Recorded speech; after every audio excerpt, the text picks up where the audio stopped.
Nak, ayah pergi ke pasar dulu ya. Ya, jadi di jalan. Iya, nak.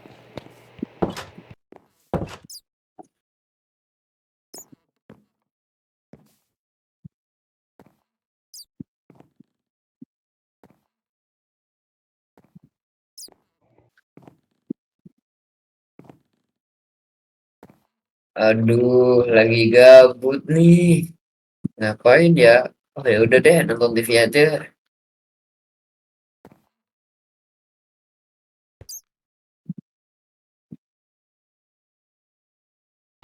Mas semua.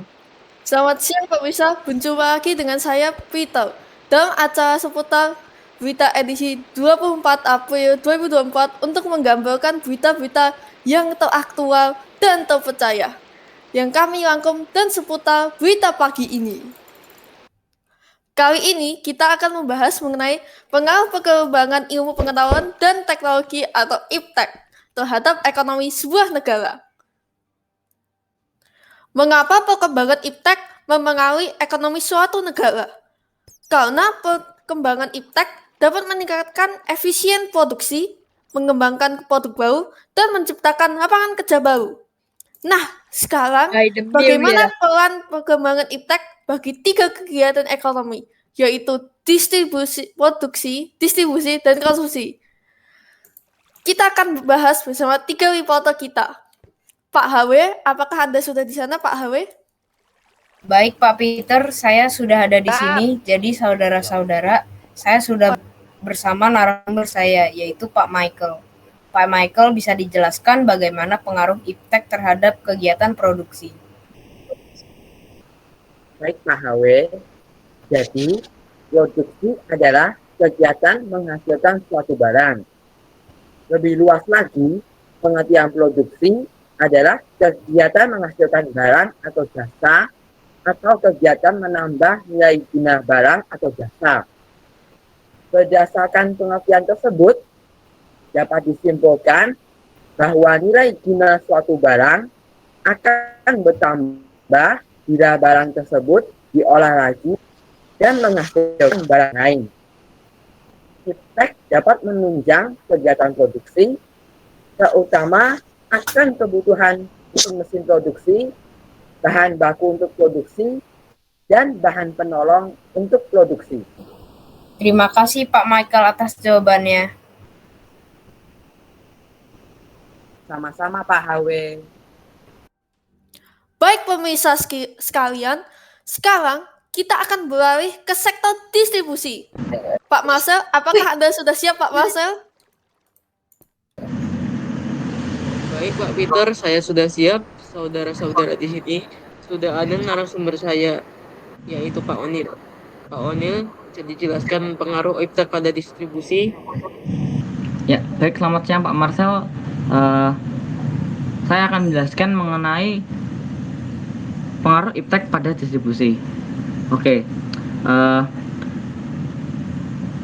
IPTEK dapat memberikan kemudahan distribusi barang dan dapat mempercepat distribusi barang. Nah, mempercepat barang sampai ke tangan konsumen. Saat ini banyak sekali jasa perantara yang dapat digunakan dengan tepat. Contohnya, jasa pengiriman makanan dari aplikasi online dan jasa pengiriman barang yang dapat dilacak dengan mudah. Dengan pemesanan dan penjualan online, mempermudah transaksi tanpa harus bertemu dan mempercepat proses distribusi barang ke konsumen. Ya. Terima kasih Pak Onil atas jawabannya. Ya, baik Pak Marcel, sama-sama. Kembali ke studio. Baik pemirsa sekalian, sekarang saatnya kita beralih ke sektor konsumsi. Pak Alsya, apakah Anda sudah ada di sana? Baik Pak Victor, saya sudah ada di sini. Jadi, pemirsa sekalian, saya sudah bersama narasumber saya yaitu Pak Jenis. Pak Jenis, bisa dijelaskan mengenai pengaruh IPTEK pada bidang konsumsi? Baik Pak Arsa, IPTEK dapat memberikan kemudahan konsumen dalam pemenuhan kebutuhan. Konsumen dengan cepat dan mudah memperoleh barang yang dibutuhkan melalui aplikasi yang terdapat di telepon seluler. Konsumsi adalah kegiatan memakai, menggunakan, atau menghabiskan penggunaan suatu barang baik secara berangsur-angsur maupun sekaligus habis. Kegiatan konsumsi bertujuan untuk memenuhi kebutuhan. Pak Jeris, terima kasih atas jawabannya.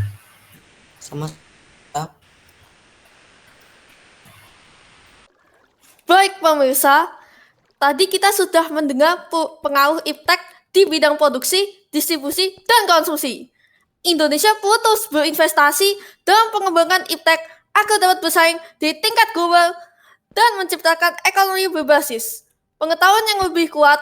Demikian yang saya lakukan saat ini.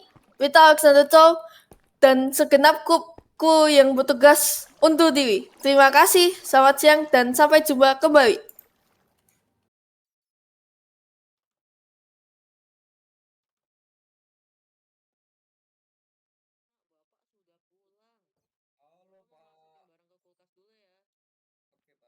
Ya, sayangnya perkembangan iptek sangat mempengaruhi kehidupan kita ya. Contohnya sekarang kita bisa berbelanja online daripada pergi ke toko untuk berbelanja.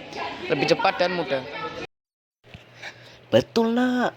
Perkembangan iptek memang sangat mempengaruhi perekonomian sebuah negara dan kehidupan masyarakat. Seperti yang tadi Rifan sebutkan, kita bisa berbelanja online. Tetapi perlu diingat juga, saat kita berbelanja online, kita tidak boleh membeli suatu barang sebanyak-banyaknya hanya karena diskon. Kita, manusia, adalah makhluk ekonomi yang tidak pernah puas dalam memenuhi kebutuhan yang tidak terbatas. Untuk itu, kita perlu menyusun skala prioritas.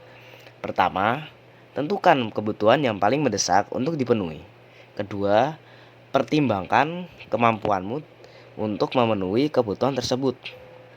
Dan ketiga, pertimbangkan faktor masa depan.